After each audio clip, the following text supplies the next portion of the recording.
Hi, I'm Spencer Christian. On this episode of Tracks Ahead, we'll visit a garden railroad on a quiet street in San Mateo, California, relive the exciting moment when the Transcontinental Railroad was completed, and ride a spectacular dinner train in the shadow of the Cascade Mountains. To create a modern rail transit system, Los Angeles needed to borrow quite a bit from railroads of the past. It's a comeback story worthy of Hollywood. You won't find the name Union Station on a sidewalk star here, but this aging and long-forgotten railway station in downtown Los Angeles, California, has recaptured the spotlight, taking on a starring role as the main terminal for LA's vibrant transit system. The two supporting players in this production are Metro, which operates 4 rail lines within Los Angeles County, and MetroLink, a regional system linking 5 surrounding counties. For Union Station and the area it serves, this renaissance of passenger rail was a long time coming. Union Station is considered the last of the great railway stations built in America.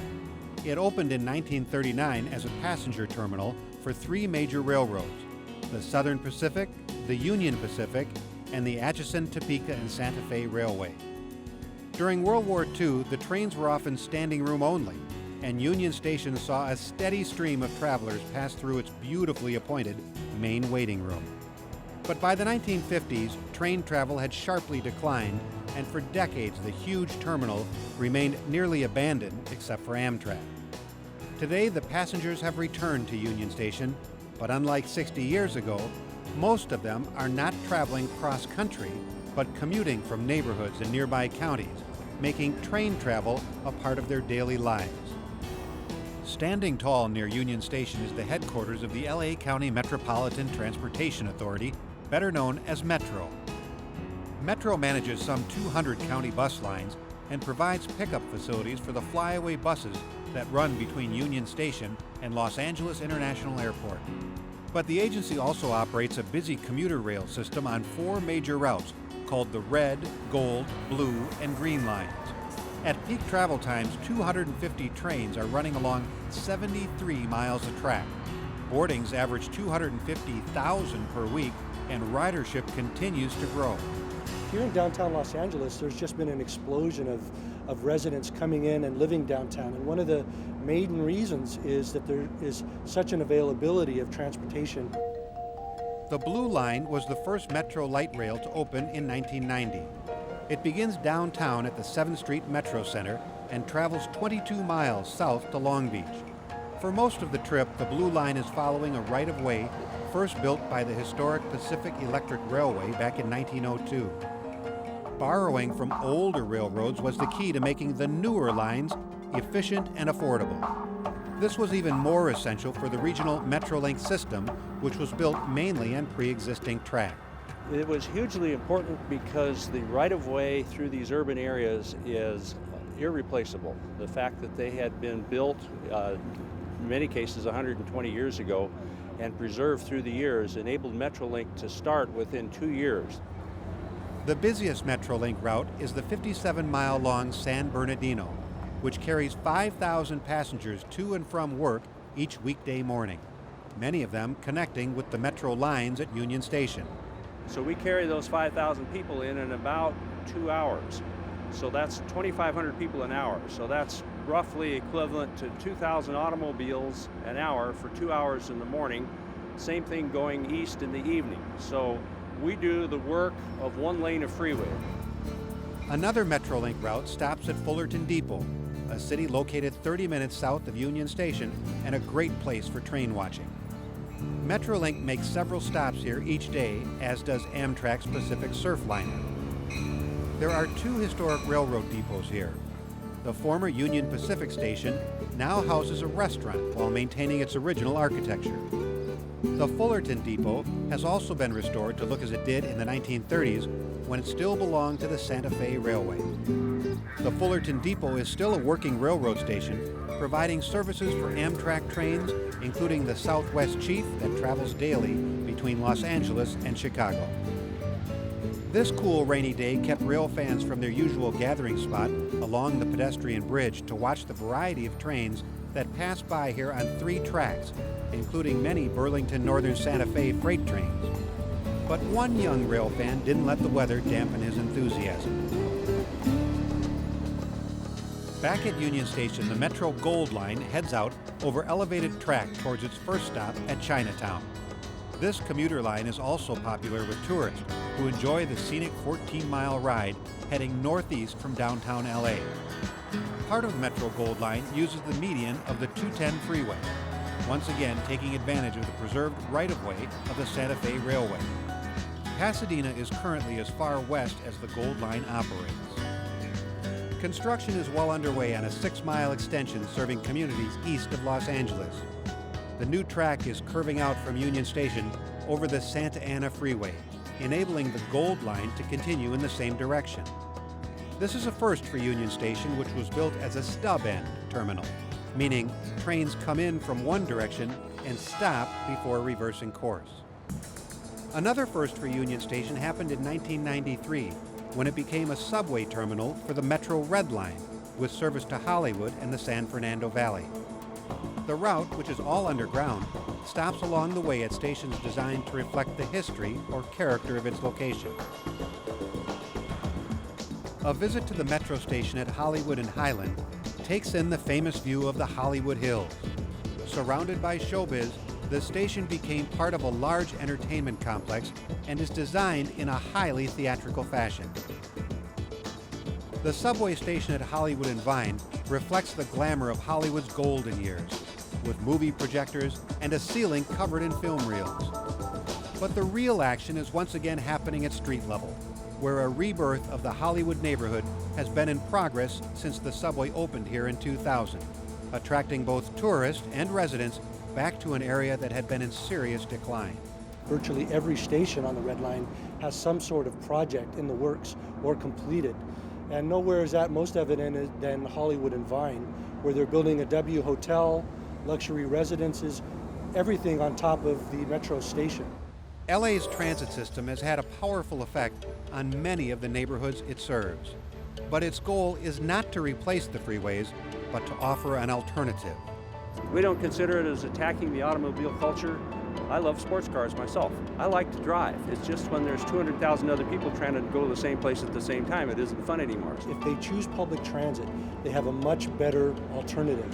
They can get more quickly to where they're going, they can save money, and they just have a better lifestyle because they're able to do things on the transit system that they wouldn't be able to do while they were behind the wheel of a car. With the help of a classic railway station, some well-preserved rail lines, and a cast of thousands, LA's rail transit system is a critically acclaimed production, making this city of dreams a better place to live and work. And what's most important, it's helping people get to where they need to go every day.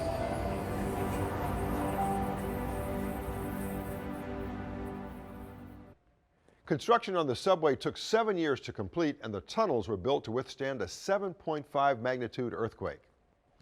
On a quiet street in San Mateo, California, sits a house surrounded by a world in miniature. The year is 1939. The place, Jack Verducci's backyard railroad. Jack Verducci started with a simple plan to run a model train around his yard in San Mateo, California. 20 years later, he's created a 3,000 square foot garden railroad on the hillside of his backyard and covering his front lawn. He calls it the Crystal Springs Railroad, and it all began back in 1987. Well, I was into indoor railroading in the N scale, and one of my trips to the hobby shop, I saw a large-scale engine, and it kind of tweaked my interest, and they said it was for outdoor use, so I went ahead and bought it and started out with a little circle of track on the lawn, and thought it'd be neat to do a railroad based on that engine and cars. Jack started in the low end of his hilly backyard, creating a forest and logging area, and building his first major structure, the lumber mill, which is steam-powered and has working machinery. Basically what we're trying to do is depict what a logging and a little short line railroad might have looked like and operated like in the 1930s in this area. We have several little sub-industries, machine shops, furniture stores, wood factories that are customers of the railroad. So we do basically a full operation like a full-blown transportation system. The lumber mill overlooks the coastal town of Fog Harbor. This is the lowest point on the railroad and considered at sea level. From Fog Harbor, the trains travel up a grade that represents the Pacific Coast Range. The train is actually climbing 5 feet to get to the summit. This steep grade was Jack's biggest challenge. It was pretty steep, but we had to build a retaining wall to have a place for the train to start out at. Even with the retaining wall in it, we still have to fight a 5% grade. Dispatcher? Right. Train number 8 is cleared from San Mateo to Fog Harbor. Switch number 8 is reversed. You are clear to proceed. The railroad is powered by live steam on 650 feet of mainline track. Jack built his layout with track-powered engines, but gradually replaced them with live steamers. He finally disconnected the track power completely 10 years ago. A battery-powered tram operates separately for the mining district in the front yard. Members of Jack's train crew are happy to be working with live steam. All the senses, the smell, the sound, it's something that electric trains just don't seem to compare for me anymore. The Crystal Springs Railroad has more than 100 structures. Jack built most of them from scratch in order to get the look he wanted. Some of the buildings have detailed interiors, like this bar, one of Jack's favorite structures on the railroad. I like my machine shop, and of course a sawmill, and then I have a little bar that I like that's interiorized. The bar is one of the few buildings I take in, because the weather really doesn't do interiors very well. You get bugs in it and everything else. But the structures themselves will do all right outside. All of the plants on the railroad landscape are real, and there are hundreds of them, from dwarf pines and maple trees to miniature roses, ivy, and moss. Each one carefully chosen and planted with a purpose to fit into the scale of the railroad. Early on, Jack was surprised to find himself enjoying the garden part of garden railroading. I didn't even like the mowed lawn, so that was kind of a interesting thing, because after getting into it, I realized that the gardening was a lot of fun. It became a challenge to find the right size trees and the ones that looked like big trees in miniature. So I actually enjoy that very much. Using bonsai techniques, Jack has been trimming these tiny plants for nearly 20 years, shaping them to look like tiny oak trees. His wife, Pauline, also enjoys maintaining the railroad, but she does have one complaint. This railroad is basically for a lot of men, like loggers and steam engines.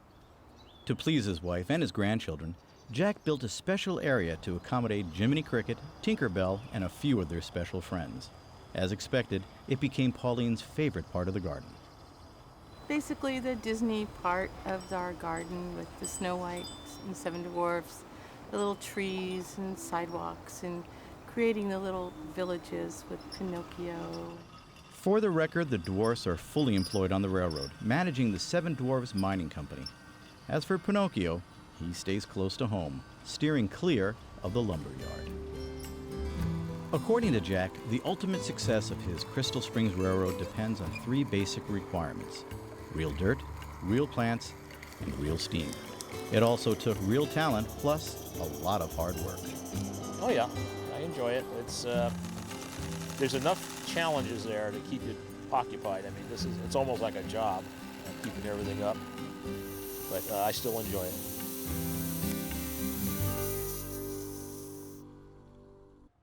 Jack continues to build new structures for his railroad and has written a book about garden railroading based on his 20 years of experience. The year 1869 was a major milestone in the United States, for that was the year the railroads linked the 2 coasts with their ribbons of steel. We'll visit the actual spot where it happened and see what it was like to be present for the event. First, there's a part of Northern California that is dominated by the majestic presence of Mount Shasta at the southern end of the Cascade Mountain range. There's a small town at the mountain base called McLeod, California, and we go there now to show you an historic railroad that has been running through these forests for more than a century. McLeod, California, on the southern slope of beautiful Mount Shasta, is a photogenic natural masterpiece. The fresh mountain air blows through the tall pine and old-growth forest. McLeod is an old company-built mill town with a rich history tied to the timber and railroad businesses. A rich history which is always on display at the McLeod Heritage Junction Museum. McLeod has and always has been just a lumber company town. It was company owned by McLeod River Lumber Company until the mid-1960s. And people We're very proud of their work with the McLeod Lumber Company, and they wanted to preserve the history of this country, of this town.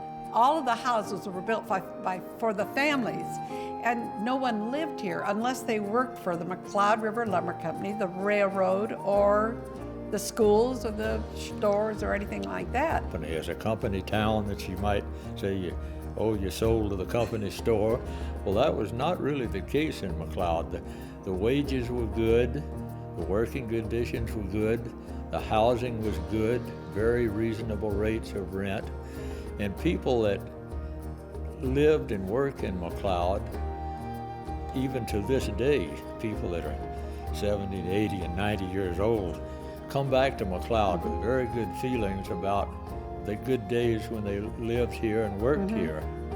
The McLeod River Railroad itself was incorporated back in 1897 to connect growing McLeod with the recently arrived Southern Pacific Railroad. For years, it carried both people and goods through this area. There was the McLeod River Lumber Company, which owned the mill, and the McLeod River Railroad. For the first 50 years or so, it was a traditional and very successful logging railroad. In the 1950s, with post-war travelers descending on California, there was a strong influx of people wanting to ride the line. The increasingly popular excursion trains were pulled by some of the same old steam engines which now provided the horsepower and the entertainment. Jeff Forbes purchased the McLeod River Railroad in 1992 and renamed it the McLeod Railway. He had worked for the previous owner, and he just couldn't let this historic dream slip away. I had looked around to try and find a purchaser for the rail line, worked with a parent company, and they had found nobody who was able to, who was interested or was able to put the deal together. And so I decided it was time for me to either get a little bit gutsy and try it myself, or be ready to go away and let the rail line be picked up at that time. Logging railroads in this area have been disappearing for years, and I figured that I could probably figure out how to make this railroad continue on operating for a while. And I also like the historicness and the beauty of this region, and it all worked together, and it was a very interesting project to do. In light of the declining timber business, Forbes brought back a new and improved excursion business. It was done with class and style. These days, the big star of the railway is called the Shasta Sunset Dinner Train, which provides fine dining and fantastic scenery. You are surrounded by elegance aboard vintage dining cars, and there is a meticulous attention to every single detail. These cars are very historic cars. They date back to about 1916. They were coach cars on the Illinois Central Railroad, and they mainly moved around in the Midwest and Southeast parts of the country. And they became dormant when Amtrak got their new shiny silver fluted side cars that are their trademark today. So we purchased these cars from Atlantic, Iowa, where they had been static displayed. We brought them back to McLeod, and they had just been a plain metal interior, and we added the mahogany to do what we call a recreation rather than a restoration. We wanted to recreate the real fun days of railroading back in the 20s and 30s. Back if you had a first-class railroad, you'd have to prove it with a very first-class passenger and dining part of that operation. And so we were able to do that right here in our own shops, and we think we've created quite a beautiful dinner train in the process. The average dinner train runs about 3 hours. It's about a 28-mile round trip, and we go over the south saddle of Mount Shasta and head over towards the city of Mount Shasta.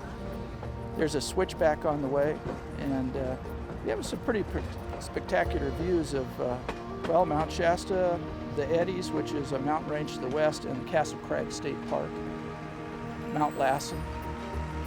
Primarily, it's a rural, totally rural area. There's virtually no grade crossings, no habitation, no homes. It's definitely all in the forest. The McLeod Railway is helping breathe a new life into this old mill town, a beautiful and quaint town that is a tourist attraction as much for its location as it is for the wonderful things it has to offer. Mount Shasta may be the towering main attraction, but the McLeod Railway will provide hours of scenic enjoyment and years of unforgettable memories.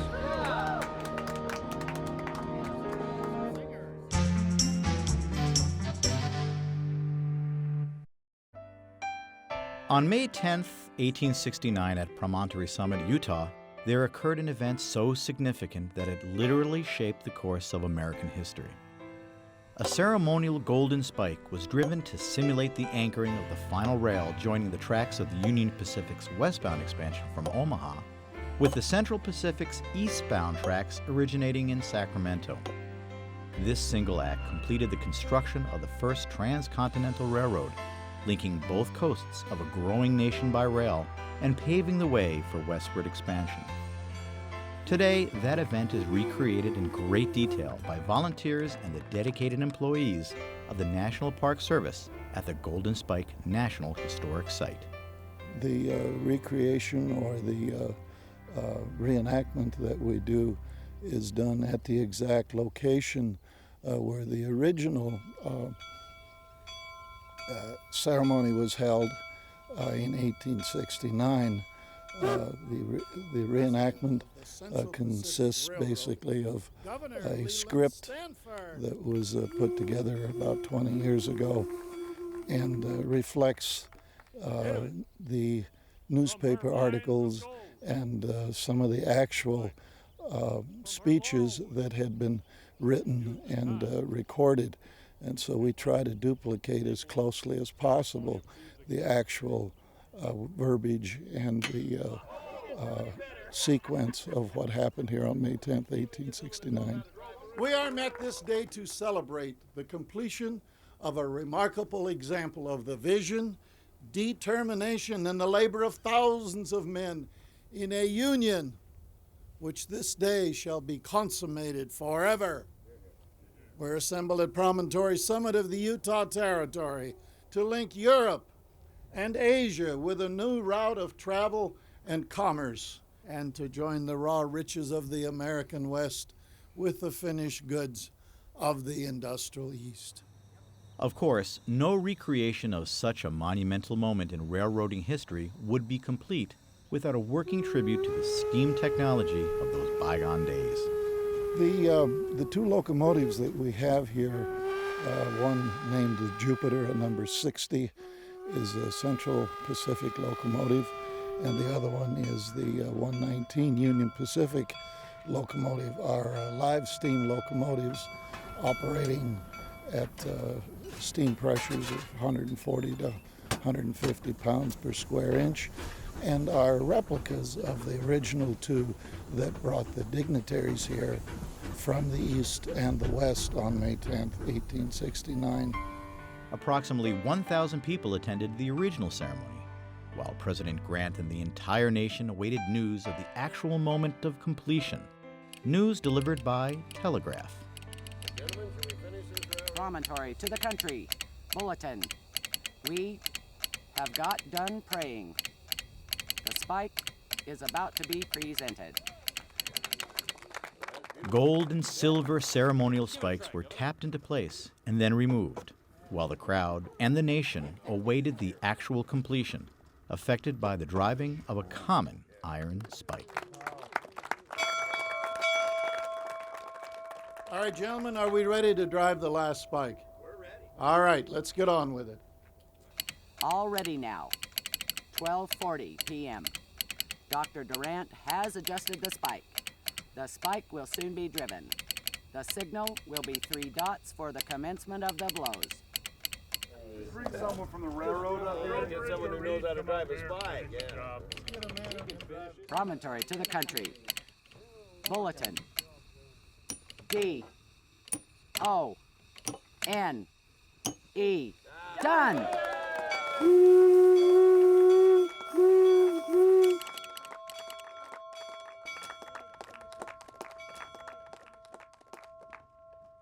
Henceforth, there's but one Pacific Railroad of the United States. At that moment, one era ended and another began. The golden spike became a symbol of hope and for a better way of life, and a renewal of faith to face future challenges that have yet to be conquered. Nearly a century and a half after this notable event took place, it lives as a fresh experience in the minds of the thousands of visitors from around the world who have come here to relive history at the Golden Spike National Historic Site. You'll really think you're on a wild goose chase when you drive to the park, as it's located a long way from any town. But stick with it, it's worth it. That's all for this episode. Please join us next time for more Tracks Ahead.